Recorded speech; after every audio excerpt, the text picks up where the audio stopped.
ఓం నమ శివాయ. అందరికీ నమస్కారం అండి. మీనరాశి వారిని మోసం చేసిన వారి కర్మ ఫలితం మొదలయ్యింది. ఈ 3 పేర్లున్న వారితో కొంచెం జాగ్రత్త. ఈ క్షణం మీరు ఈ వీడియో చూస్తున్నారంటే అది కేవలం యాదృచ్ఛికం మాత్రం కాదు. కాలం మిమ్మల్ని ఇక్కడికి తీసుకొచ్చింది అని దయచేసి నమ్మండి. మీ జీవితంలో ఒక పెను తుఫాను సృష్టించి మీ కన్నీళ్లకు కారణమైన వాళ్ళు కర్మ ఫలితం మొదలైపోయిందని చెప్పడానికి నేను మీ ముందుకు వచ్చాను. మీరు ఎవరినైతే గుడ్డిగా నమ్మారో, ఎవరి కోసమైతే మీ సమయాన్ని, ధనాన్ని, ప్రాణాన్ని సైతం పణంగా పెట్టారో, సరిగ్గా వాళ్ళే మిమ్మల్ని నరి రోడ్డు మీద నిలబెట్టి ఏడిపించబోతున్నారు. ఆ మోసం చేసిన వాళ్ళే ఇప్పుడు మీకోసం, మీ క్షమాపణ కోసం పిచ్చి వాళ్ళలాగా ఎదురుచూసే సమయం ఆసన్నమైంది. ఈరోజు నేను చెప్పబోయే విషయాలను మీ గుండెను బలంగా తాకుతాయి.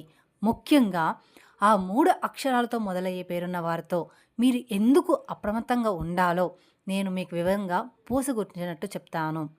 ఈ నిజాలు జీర్ణించుకోవడం కొంచెం కష్టంగానే ఉండొచ్చు, గుండు బరువెక్కవచ్చు. కానీ మీ భవిష్యత్తు కోసం, మీ ప్రశాంతత కోసం ఈ నిజాన్ని మీరు తెలుసుకొని తీరాలి. మీ జీవితాన్ని ఒక ఆట బొమ్మలా వాడుకున్న వాళ్ళకి కాలం ఎలాంటి గుణపాఠం చెప్పబోతుందో, వాళ్ళ పరిస్థితి ఇప్పుడు ఎలా తలకిందులు కాబోతుందో వింటే మీరు నిజంగానే ఆశ్చర్యపోతారు, షాక్ అవుతారు కూడా. మీ సమస్యలు తీరిపోవాలని, మీ కష్టాలు తొలగిపోయి మీకు ఆ భగవంతుని యొక్క ఆశీస్సులు ఎల్లప్పుడూ కూడా ఉండాలని మీకోసం నేను తప్పకుండా ఆ దేవుని ప్రార్థిస్తాను. నేను ఒక జ్యోతిషులుగా, మీ శ్రేయాభిలాషులుగా మీకోసం మనస్ఫూర్తిగా ఆ భగవంతుని వేడుకుంటున్నాను. మీ సమస్య ఏదైనా సరే అది దేవుడు పాదాల చెంత పెట్టినట్లుగా భావించే మనసు విప్పి కామెంట్ చేయండి. అలాగే కామెంట్ బాక్స్లో ఓం నమ శివాయ అని కామెంట్ చేయండి. ముందుగా ఈ రాశివారి మనస్తత్వం గురించి తెలుసుకుందాం. అలాగే ఎవరైతే మోసం చేశారో వాళ్ళ గురించి, ఆ పేర్ల గురించి చెప్పుకుందాం. ఇక వివరాలకు వెళ్తే మీనరాశి అనేది రాశిచక్రంలో 12వ రాశి. పూర్వభాద్ర నక్షత్రం 4వ పాదము, ఉత్తరాభాద్ర నక్షత్రం 4వ పాదము, రేవతి నక్షత్రం 4వ పాదానికి చెందిన వారు ఈ మీనరాశి పరిధిలోకి వస్తారు. ఈ సంవత్సరం మీనరాశి వారికి ఆదాయం 14, ఖర్చు 11, రాజయోగం 7, అవమానం అనేది 2. ముందుగా మనం ఈ రాశి వారి మనస్తత్వం గురించి తెలుసుకుందాం. ఈ రాశిలో పుట్టిన వారు సహజంగానే చాలా సున్నితమైన మనసున్నవారు. ఎదుటివారు కష్టాల్లో ఉన్నారని తెలిస్తే చాలు, మీ జేబులో ఉన్న ఆఖరి రూపాయి కూడా తీసి ఇచ్చేసే అంత గొప్ప మనస్తత్వం ఈ రాశివారిది. ఎవరైనా 2 కన్నీటి బొట్లు రాలిస్తే చాలు మీ గుండె కరిగిపోతుంది. కానీ అదే మీ పాలిట అతిపెద్ద శాపంగా మారబోతూ ఉంది. మీరు సరైన వాళ్ళను కాకుండా తప్పుడు వ్యక్తులను నమ్మడం వల్లే మీ జీవితంలో ఎన్నో కష్టాలు, ఊహించిన నష్టాలను ఎదుర్కొన్నారు. మీ చుట్టూ ఉన్న వాళ్ళు మీ మంచితనాన్ని ఒక బలహీనతగా చేసుకున్నారు. స్నేహితుల రూపంలో వచ్చిన వాళ్ళు మీ నమ్మకాన్ని ఆసరాగా చేసుకొని మిమ్మల్ని పూర్తిగా వాడుకున్నారు. బంధువులు ముసుగులో వచ్చిన వాళ్ళు మీ ఎదురుగా తీయని మాటలు నవ్వుతూనే చెప్తూ మీ వెనక గోతులు తవ్వారు. ఆర్థికంగా, మానసికంగా, వ్యక్తిగతంగా మీరు ఎన్నో రకాలుగా ఎన్నోసార్లు మోసపోయారు. ఎవరికో ఏదో అవసరం వచ్చిందని వాళ్ళు ఏడుస్తూ నీ దగ్గరికి వస్తే మీ అప్పులు పక్కన పెట్టి మరి వాళ్ళకి అప్పులు తెచ్చి ఇచ్చారు. మీ కడుపు మార్చుకొని మరి వాళ్ళ కడుపు నింపారు. కానీ తీరా మీ చేతిలో డబ్బులు అయిపోయాక, లేదా మీరు అడిగే సమయం వచ్చాక వాళ్ళు ఎలా ముఖం చాటేశారో ఒక్కసారి మీ గతాన్ని గుర్తు తెచ్చుకోండి. అసలు వాళ్ళు ఫోన్ నంబర్లు కూడా మార్చేయడం, లేదా మీరు వాళ్ళకి ఏదో అన్యాయం చేసినట్లుగా తిరిగి మీ మీదే నందలు వేయడం లాంటివి జరిగాయి. మీ అంతరాత్మకు తెలుసు, ఎన్నో దొంగ వాగ్దానాలు, ఎన్నో అబద్ధపు మాటలు నమ్మి మీరు మీ జీవితంలో ఎంతో విలువైన సమయాన్ని, యవ్వనాన్ని కోల్పోయారు. వాళ్ళు మీతో ఆడిన మానసిక చదరంగంలో మీరు అమాయకపు పాలయ్యారు. ఇదంతా తలుచుకుంటే మీకే తెలియకుండా మీ కళ్ళల్లో నీళ్లు తిరుగుతాయి, మీ గొంతు మోగబోతుంది. ఇక ఒకానొక దశలో ఎవరో ఒక స్నేహితుని ప్రాణంగా నమ్మి మీరు మీ కష్టార్జితాన్నంతా కూడా దారపోశారు. నా కుటుంబం రోడ్డున పడింది, నాకు ఈ ఒక్క సహాయం చెయ్యని బ్రతిమిలాడితే మీ సొంత వాళ్ళని కాదని మరీ మీరు సహాయం చేశారు. మీ అవసరాలను వాయిదా వేసుకొని మరీ చివరికి సహాయం చేశారు. కానీ చివరికి ఆ స్నేహితుడు మిమ్మల్ని ఆర్థికంగా కాకుండా మానసికంగా కూడా మోసం చేసినట్లుగా ముంచి వెళ్ళిపోయాడు. మీరు ఫోన్ చేస్తే కట్ చేస్తారు, ఎదురు పడితే గుర్తుపట్టినట్లు వెళ్ళిపోతారు. అలాగే ఒక బంధువుని నమ్మి మీరు మీ ఇంట్లో ఆశ్రమం ఇస్తే వాళ్ళు మీ ఇంట్లోనే ఉంటూ మీ కుటుంబ సభ్యుల మధ్య, మీ భార్యాభర్తల మధ్య, మీ అన్నదమ్ముల మధ్య చిచ్చు పెడతారు. ఉన్న ప్రశాంతతను పూర్తిగా నాశనం చేస్తారు. మీ పడక గది రహస్యాలను, మీ కుటుంబ ఆర్థిక పరిస్థితిని తెలుసుకొని వాటిని బయటకు 10 మందిలో చులకన చేసి మాట్లాడతారు. ఇంకొకరు మీ జీవితంలోకి వచ్చి నేను మీకు అండగా ఉంటాను, నీ కష్ట సుఖాల్లో పాలు పంచుకుంటాను, నీకు తోడుగా ఉంటాను అని చెప్పి మీ భావోద్వేగాలతో దారుణంగా ఆడుకుంటారు. వాళ్ళ మాటలు నమ్మి మీరు మీ జీవితంలో ఎన్నో విలువైన సంవత్సరాలను వృధా చేసుకున్నారు. ఇతరులు మిమ్మల్ని చూసి పిచ్చివాళ్ళు అని నవ్వుతుంటే మీరు మాత్రం మౌనంగా ఆ గుండె కోతను భరించారు. వాళ్ళకి ఏమాత్రం అన్యాయం జరగకూడదని, వాళ్ళు బాగుండాలని మీరు కోరుకుంటే వాళ్ళు మాత్రం మిమ్మల్ని నిలువునా ముంచేశారు. ఈ విషయాలన్నీ తలుచుకుంటే మీ మనసుకు చాలా అంటే చాలా బాధ కలుగుతుంది కదూ. మరి మీరు భయపడిన ఈ భయంకరమైన బాధను మీరు బయటకు ఎవరికీ చెప్పుకోలేకపోయారు. ఎంత గుండె కోత ఉన్నా పెదవుల మీద చిరునవ్వు చెదరకుండా అందరితోనూ మామూలుగానే మాట్లాడారు. ఆఫీస్లో, ఇంట్లో, పండగల్లో అందరి ముందు నవ్వుతూనే తిరిగారు. మిమ్మల్ని మోసం చేసిన వాళ్ళు మాత్రం చాలా సంతోషంగా ఉన్నారని, వాళ్ళ జీవితాలు చాలా అద్భుతంగా సాగిపోతున్నాయని మీరు ఎన్నోసార్లు అనుకొని ఉంటారు. వాళ్ళు అలా కారులో తిరుగుతుంటే, నవ్వుతూ ఫోటోలు పెడుతుంటే చూసి ధర్మం, న్యాయం అసలు ఎక్కడున్నాయి, దేవుడు వీళ్ళని ఎందుకు శిక్షించడం లేదు, నాకెందుకు ఈ కర్మ పట్టింది అని మీరు ఎన్నో నిద్రలేని రాత్రులు గడిపారు. దేవుడి ముందు నిలబడి ఎన్నోసార్లు కన్నీళ్లతో ప్రశ్నించారు. మీ జీవితం ఇక అయిపోయింది అనుకున్నారు. అలాగే ఒక అతి ముఖ్యమైన సత్యాన్ని ఈ రాశివారు మర్చిపోతున్నారు. కర్మ ఎవరిని కూడా ఎప్పటికీ కూడా వదిలిపెట్టదు. కర్మ అనేది దేన్ని కూడా మర్చిపోదు. అది మీరు విసిరిన రాయి లాంటిది కాదు, అది మీరు నాటిన విత్తనం లాంటిది. అది ఎదిగి చెట్టు ఫలాలు ఇవ్వడానికి కొంత సమయం పడుతుంది.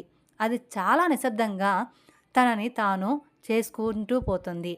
ఎప్పుడో ఒకప్పుడు ఎక్కడో ఒక చోట చేసిన తప్పుకు వడ్డీతో సహా మూల్యం చెల్లించుకోక తప్పదు. ఇప్పుడు సరిగ్గా అదే జరుగుతుంది. కాలచక్రం గిర్రున తిరుగుతుంది. నా మాట నమ్మండి, సృష్టిలో మార్పు మొదలైంది. ఒకప్పుడు మిమ్మల్ని చూసి ఎగతాళిగా నవ్విన వాళ్ళు, మిమ్మల్ని అడుగడుగున అవమానించిన వాళ్ళు, మీ అమాయకత్వాన్ని ఆసరాగా చేసుకొని మీ నమ్మకాన్ని బొమ్ము చేసిన వాళ్ళు ఇప్పుడు తీవ్రమైన అశాంతికి గురవుతున్నారు. వాళ్ళకి నిద్ర కరువైంది. వాళ్ళ గుండెల్లో భయం మొదలైంది. మీరు ఇక జీవితంలో ఏమాత్రం కోల్కేరని, మీరెప్పటికీ వాళ్ళ ముందు ఓడిపోయిన వాడిలాగే తల వంచుకునే ఉంటారని వాళ్ళు అహంకారంతో అనుకుంటూ ఉన్నారు. కానీ మీరు ఆ బూడిదలో నుంచి ఫినిక్స్ పక్షిలాగా పైకి లేవడం, మీ జీవితం మీరు మళ్ళీ నిర్మించుకోవడం చూసి వాళ్ళకి ముచ్చమట్లు పడుతున్నాయి. వాళ్ళు పునాదులు కదులుతున్నాయి. ఎవరు ఈ వ్యక్తులు, ఎందుకు వీళ్ళు ఇప్పుడు మీకోసం ఎదురు చూస్తున్నారు, అసలు ఏ కర్మ వీళ్ళని ఇప్పుడు వెంటాడుతుంది, ఆ 3 పేర్లు ఏమిటి? కానీ మీరు కాస్త ఓపిక పట్టాలి. ఎందుకంటే ఈ సత్యాలు మీరు నెమ్మదిగా లోతుగా అర్థం చేసుకోవాలి. కాలం మారుతుందని నేను గట్టిగా ఎందుకు అంటున్నాను అంటే, మీ జీవితంలోకి మళ్ళీ ఆ పాత వ్యక్తులు రావాలని విపరీతంగా చూస్తున్నారు. వాళ్ళకి బయట ప్రపంచం ఎలాంటిదో, స్వార్థం అంటే ఏంటో ఇప్పుడు స్పష్టంగా అర్థమవుతుంది. మిమ్మల్ని మోసం చేసి వాళ్ళు ఎంత పెద్ద తప్పు చేశారో, ఎంత గొప్ప వ్యక్తిని కోల్పోయారో వాళ్ళకిప్పుడు తెలిసి వస్తుంది. కర్మ తన అసలైన పత్రభాన్ని చూపించడం మొదలుపెట్టింది. ఇప్పుడు వాళ్ళ జీవితంలో ఊహించని సమస్యలు, ఆర్థిక నష్టాలు, ఆరోగ్య సమస్యలు చుట్టుముడుతున్నాయి. ఒకప్పుడు వాళ్ళు ఎవరినైతే గుడ్డిగా నమ్మి మిమ్మల్ని వదిలేశారో, మీ మీద నిందలు వేశారో, ఇప్పుడు సరిగ్గా వాళ్ళే వీళ్ళను దారుణంగా మోసం చేస్తున్నారు. అందుకే వాళ్ళకిప్పుడు మీ విలువ, మీ మంచితనం అర్థమవుతుంది. మీకోసం ఇప్పుడు వాళ్ళ కళ్ళల్లో ఒత్తులు వేసుకొని ఎదురుచూస్తూ ఉన్నారు. మీతో మళ్ళీ ఎలాగైనా పరిచయం పెంచుకోవాలని, మీ ద్వారా మళ్ళీ లబ్ధి పొందాలని, లేక కనీసం మీ సానుభూతైన పొందాలని వాళ్ళు రకరకాల ప్రయాణికాలు రచిస్తూ ఉన్నారు. ఇక వాళ్ళు మీ స్నేహితుల ద్వారా, బంధువుల ద్వారా రాయబారాలు పంపొచ్చు. కానీ ఇక్కడే మీరు చాలా అంటే చాలా జాగ్రత్తగా ఉండాల్సిన అత్యంత క్లిష్టమైన సమయం ఇది. వాళ్ళు మీ ముందు వచ్చి ముసలి కన్నీళ్ళు కార్చొచ్చు, నన్ను క్షమించు అని కాళ్ళ మీద పడవచ్చు. వాళ్ళు ఎంతగా ప్రాధాయపడినా, ఎన్ని కన్నీళ్ళు పెట్టుకున్నా మీరు మళ్ళీ పొరపాటును కూడా వాళ్ళ బుట్టలో పడకూడదు. పగ తీర్చుకోకండి, కానీ వాళ్ళను మళ్ళీ మీ జీవితంలోకి ఆహ్వానించకండి. కర్మ ఎప్పుడు నిశ్శబ్దంగానే పనిచేస్తుంది. నిత్యం సత్యం ఎప్పుడు కాస్త ఆలస్యంగానే గెలుస్తుంది, కానీ అంతిమ విజయం సత్యనిధి అని మీరు పదే పదే గుర్తుపెట్టుకోవాలి. ప్రతి చర్యకు ఇంకొక ప్రతిచర్య ఉంటుంది. ప్రతి పనికి ఒక పర్యవసనం ఉంటుంది.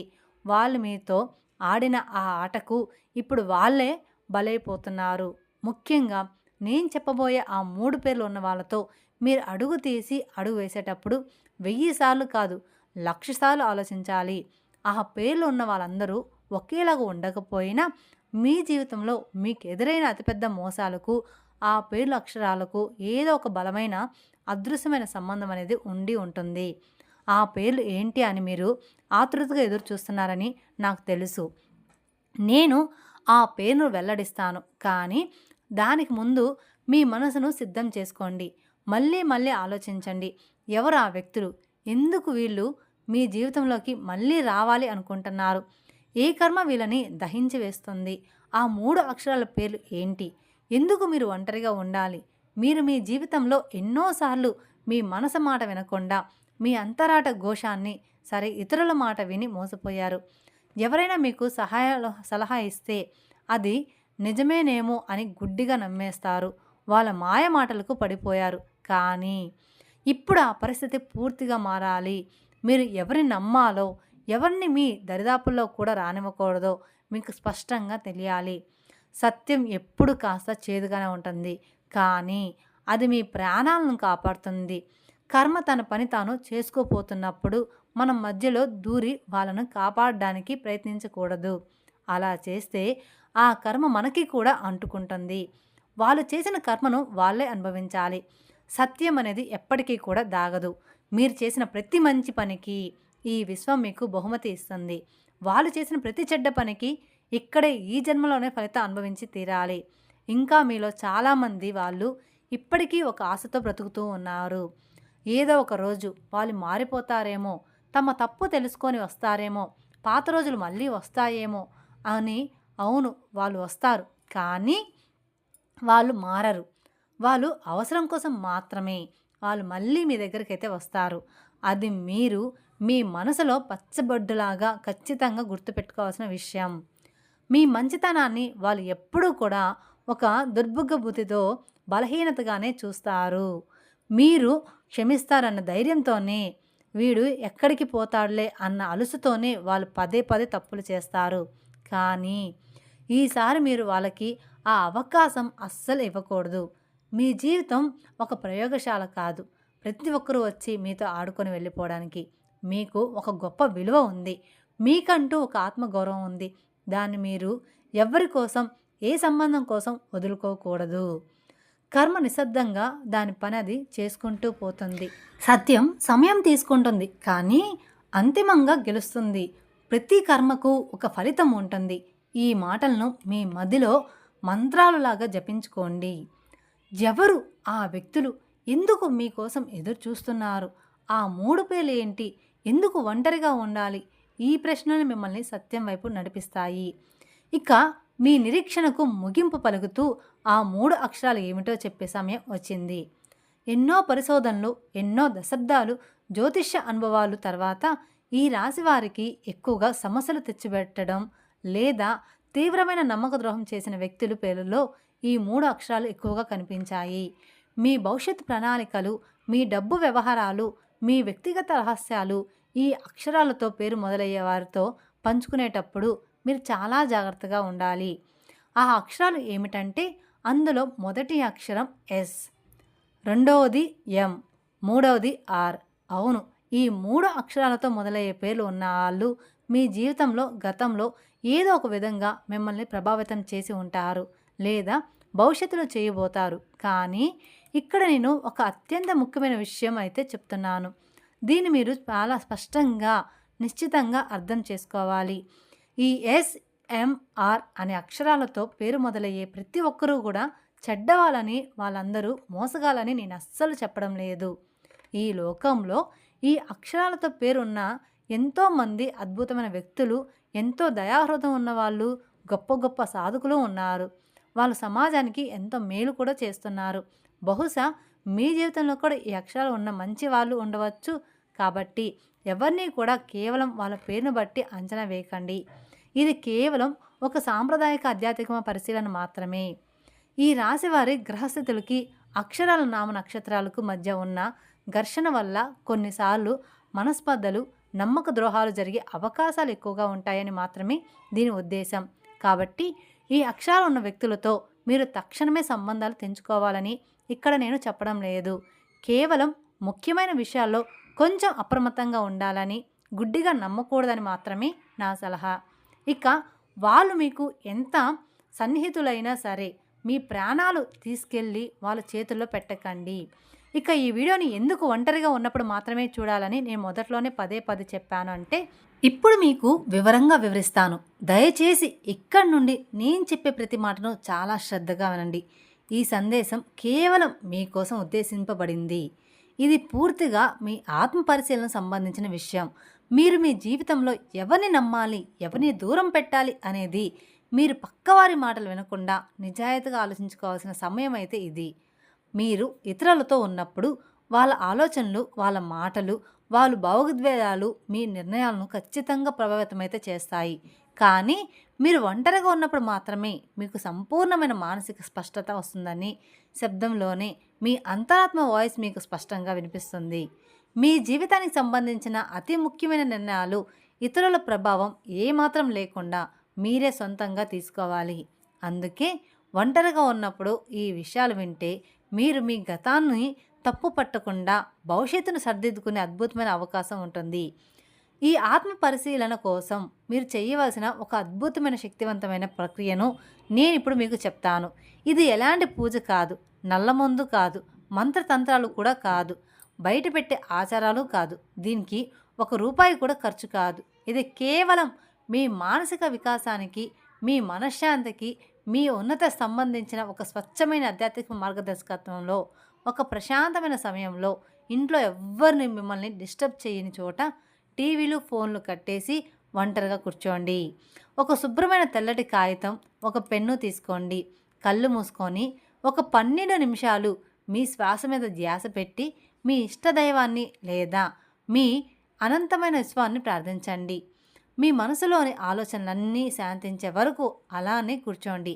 ఆ తర్వాత నెమ్మదిగా కళ్ళు తెరిచి మీ జీవితంలో మీరు ప్రశాంతత అత్యంత ఎక్కువగా నమ్మే వ్యక్తుల పేరును ఆ తెల్ల కాగితం మీద రాయండి. వాళ్ళు ఎవరైనా కావచ్చు, మీ కన్న తల్లిదండ్రులు, తోబుట్టువులు, ప్రాణ స్నేహితులు, బంధువులు లేదా మీ భాగస్వామి కావచ్చు. ఆ పేర్లు పక్కన వాళ్ళని మీరు ఎందుకు అంతగా నమ్ముతున్నారో దానికి గల బలమైన కారణాలు కూడా రాయండి. వాళ్ళ గతంలో మీరు కష్టాల్లో ఉన్నప్పుడు మీకు నిజంగా అండగా నిలబడ్డారా, లేక వాళ్ళ మాటలు బాగుంటాయని వాళ్ళు తీగా మాట్లాడతారని నమ్ముతున్నారా అని మిమ్మల్ని మీరు నిజాయితీగా ప్రశ్నించుకొని విశ్లేషించుకోండి. ఏమాత్రం పక్షపాతం లేకుండా రాయండి. ఆ తర్వాత అదే కాగితం కింద భాగంలో మీ జీవితంలో మిమ్మల్ని పదే నిరాశపరిచిన, మీకు పదే కన్నీళ్లు మిగిల్చిన వాళ్ళ పేర్లు కూడా రాయండి. వాళ్ళు మిమ్మల్ని ఎలా మోసం చేశారు, ఏ విషయంలో మీ నమ్మకాన్ని వమ్ము చేశారు, మీ డబ్బు తీసుకొని ఎగ్గొట్టారా, మీ ప్రేమను వాడుకొని వదిలేశారా, మీ రహస్యాలను బయట పెట్టారా అనేది కూడా స్పష్టంగా రాయండి. ఇప్పుడు ఈ 2 జాబితాలను కల్లారా చాలా జాగ్రత్తగా పరిశీలించండి. ఇప్పుడు మీకు ఒక ఆశ్చర్యకరమైన నిజం తెలుస్తుంది. మీరు ఎవరినైతే గుడ్డిగా ప్రాణంగా నమ్మారో వాళ్ళే మిమ్మల్ని ఎక్కువసార్లు బాధ పెట్టి ఉంటారు. ఇప్పుడు మీరు మీకంటూ కొన్ని కఠినమైన హద్దులు, బౌండరీస్ నిర్ణయించుకోవాల్సిన సమయం ఆసన్నమైంది. వాళ్ళని మనస్ఫూర్తిగా క్షమించండి. మీ మనసులో ఉన్న భారాన్ని దించుకోండి. కానీ వాళ్ళు చేసిన మోసాన్ని, ఆ చేదు అనుభవాన్ని మాత్రం ఎప్పటికీ కూడా మర్చిపోకండి. వాళ్ళు మీ జీవితంలో లేకపోయి ఏ స్థానంలో ఉండాలో, వాళ్ళతో మీరు ఎంతవరకు కలవాలో, ఎంత దూరం పెట్టాలో ఆ కాగితం సాక్షిగా మీ మనసులో ఒక గట్టి నిర్ణయం తీసుకోండి. ఆ కాగితాన్ని ఆ తర్వాత ఎవరికీ కూడా కనిపించకుండా చిన్న చిన్న ముక్కలుగా చింపేసి చెత్తబుట్టలో వేసేయండి. ఆ కాగితంతో పాటు మీ మనసులో ఉన్న భయాలు, బాధలు, గతం తాలూకు చేదు జ్ఞాపకాలు కూడా ఆ చెత్తబుట్టలో పడిపోయానని, మీరిప్పుడు ఒక కొత్త మనిషిలా జన్మించారని దృఢంగా భావించండి. ఈ చిన్న ప్రశాంతకరమైన ఆత్మ పరిశీలన ప్రక్రియ వల్ల మీకు కలిగే ప్రయోజనాలు అన్నీ ఇన్ని కావు. అవి మాటల్లో చెప్పలేనివి. దీనివల్ల మీలో ఒక అద్భుతమైన నిర్ణయాత్మక శక్తి పెరుగుతుంది. ఎవరిని నమ్మాలి, ఎవరిని దూరం పెట్టాలి అనే విషయంలో మీకు సంపూర్ణమైన మానసిక స్పష్టత వస్తుంది. ఇతరుల మీద వాళ్ళ అభిప్రాయాల మీద ఆధారపడకుండా మీ మీద మీకు బలమైన అంచలంచలమైన ఆత్మవిశ్వాసం ఏర్పడుతుంది. ఇతరులు మిమ్మల్ని భావోద్వేగపరంగా బ్లాక్మెయిల్ చేయడం, మిమ్మల్ని మ్యానిపులేట్ చేయడం ఇకపై వాళ్ళ తరం అసలు కాదు. వాళ్ళు మాయల నుంచి మీకు పూర్తి స్వేచ్ఛ దొరుకుతుంది. అన్నిటికంటే ముఖ్యంగా మీ జీవితంలో ఆరోగ్యకరమైన సంబంధాలు, నిజమైన ప్రేమలు, నిస్వార్థమైన స్నేహాలు మాత్రమే మిగులుతున్నాయన్నమాట. విషపూరితమైన బంధాలన్నీ వాటంతట అవే రాలిపోతాయి. మీ శ్రేయోభిలాషిగా, ఒక ఆధ్యాత్మిక మార్గదర్శిగా నేను మీకు ఇచ్చే అతిపెద్ద సలహా ఇదే. జీవితంలో మనం నేర్చుకోవాల్సిన అతిపెద్ద పాఠం, ఒకే ఒక్క పాఠం, ఎవరిని నమ్మాలి, ఎవరిని నమ్మకూడదు అనేది మాత్రమే. కర్మ అనేది చాలా నెమ్మదిగా పనిచేస్తుందేమో, కానీ అది ఎన్నటికీ కూడా ఆగిపోదు. అది ఖచ్చితంగా తిరిగి కొడుతుంది అని మీరు పదే పదే గుర్తు చేసుకోండి. వాళ్ళు చేసిన తప్పులకు వాళ్ళను శిక్షించడం మీ పని కాదు. మీ చేతులు మలినం చేసుకోకండి. ఆ బాధ్యత కర్మకు వదిలేసేయండి. కాలమే వారికి తగిన గుణపాఠం చెప్తుంది. మీ నిజమైన బలం మీరు చూపించే కోపంలోనూ, అరిచే మాటల్లోనూ, పగలోనూ లేదు. మీలో ఉన్న జ్ఞానంలో, మీరు నేర్చుకున్న పాఠల్లో, మీరు మౌనంగా సాధించే ప్రగతిలో ఉంటుంది. పగ తీర్చుకోవాలని ఆలోచించడం కంటే ఆ పరిస్థితి నుంచి అటుగు నేర్చుకోవాలి. మిమ్మల్ని మీరు అభివృద్ధి చేసుకొని వాళ్ళ ఊహకు కూడా అందని స్థాయికి ఎదగడమే మీ నిజమైన గెలుపు. ఈ అద్భుతమైన సత్యాన్ని మీ మనసులో లోతుగా నాటుకునేలాగా చేసుకోండి. ఇక ఈ రాశివారు మీ జీవితంలో త్వరలో బయటపడబోయే మరో రహస్య వ్యక్తి గురించి, అలాగే మీ అదృష్టాన్ని పూర్తిగా మార్చేబోయే ఒక ఆశ్చర్యకరమైన సంకేతం గురించి వచ్చే వీడియోలో చెప్పబోతున్నాను. ఈ విషయం తెలిసాక చాలామంది షాక్ అవుతారు. కాబట్టి ఈ వీడియోని అస్సలు మిస్ కాకండి. చివరగా కింద కామెంట్ బాక్స్లో ఓం నమః శివాయ అని కామెంట్ చేయండి. ఈ వీడియో కనుక మీకు నచ్చినట్లయితే మరికొందరికి షేర్ చేయండి.